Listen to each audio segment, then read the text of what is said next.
Hi, my name is Patrick Hartnett, and my project is reinforcement learning for risk-averse selection using supervised learning simulated environments with specific domain focus on baseball pitch selection. The idea is to explore reward functions and the parameter spacing therein in reinforcement learning, and in particular look at how the model learns differently for a typical linear reward function that ultimately optimizes over the expected value reward over time versus one that penalizes even improbable downsides non-linearly. So for example, if you're a portfolio manager designing a medication, if you experience a severe downside, it blows up the life cycle of your product and you can't tolerate that in your learning algorithm. Um, Unfortunately, for a lot of those domains, the data is difficult to come by. We're private. And so I decided to use baseball, which provides information for every single pitch for multiple seasons. It's easy to split into train, validate test sets just because you can do it by time. The feature set is robust. It has information on all of the physics you could need and the game states and information. And everything's fairly predictable. There's not really any random walks in there. The idea with the project is then to learn a series of supervised learning algorithms where you take as input your action for the markup decision process. So in this case, the pitch type and location, of which there's 91 different variations. And the game states where there's 576 different versions of counts and outs and runners on base and things like that.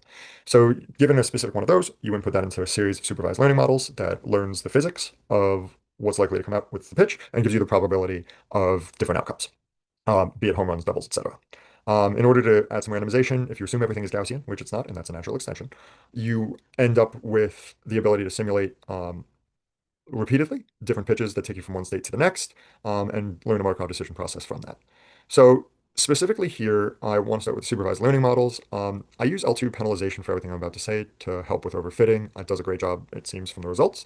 And I use that for all three different regression types. For binary variables, that's logistic regression. For multi-class variables, it's multinomial logistic or softmax regression. And for numerical variables, it's linear regression with an L2 penalty or ridge regression. For each of those, I compare the results of the learning model to two different baselines. The first is the global average, and the second is a smarter baseline where it's the average, but only for that pitch type and location. So like the pitch speed, for example, the global average is going to be, I'm making this up, 85. But for curveballs in the dirt, it's going to be lower than 85. For fastballs down the middle, it's going to be higher. And so the smarter baseline takes that into account. Um, Once you are reasonably confident that you can run realistic simulations from your supervised learning, in the reinforcement learning algorithm, you use those to generate different outcomes, moving you from one state to the other. You run that over a series of episodes, 162 episodes. You learn greedily the optimal policy from the episode, and then you do that again for 20 epics. In my particular case, I use conservative policy iteration to mitigate how much you move from one epic to the next in terms of optimal policy, just because pitchers actually behave probabilistically. They don't do the same thing every time, and also to better explore the action state tree since there's so many. The results are encouraging. For the supervised learning portion on all three regression types, the models outperform both baselines as measured by several different metrics. And they also, if you estimate end to end, the probabilities in the test set, it outperforms the classification in the test set as well. The reinforcement learning is also very encouraging, as each of the four different reward functions led to different results that made sense given the reward functions.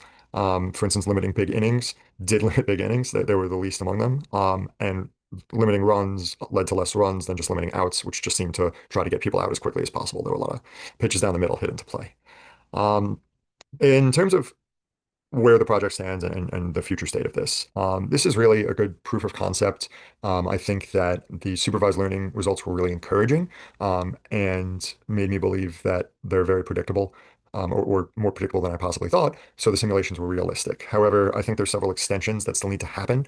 Like I mentioned before, non-Gaussian assumptions. I think that some of the supervised learning algorithms can be improved, whether it's XGBoost or random forests to help with that. I think that there's additional features and other data sets you can bring in. You can cluster on pitcher and batter types. Everything's very generic right now. And then I think just having the algorithm learn for more episodes, more epics would be very additive. I simulate roughly a 20-year MLB career, which is a long time, but it's a computer, it can handle a lot more than that.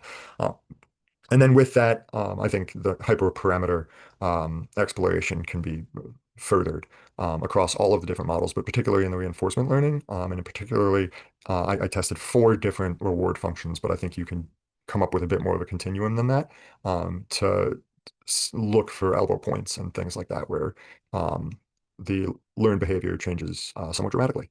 Um, so happy to take any questions over email or commentary, anything like that. Thank you very much for listening to this video. Very much appreciate your time. Have a great break.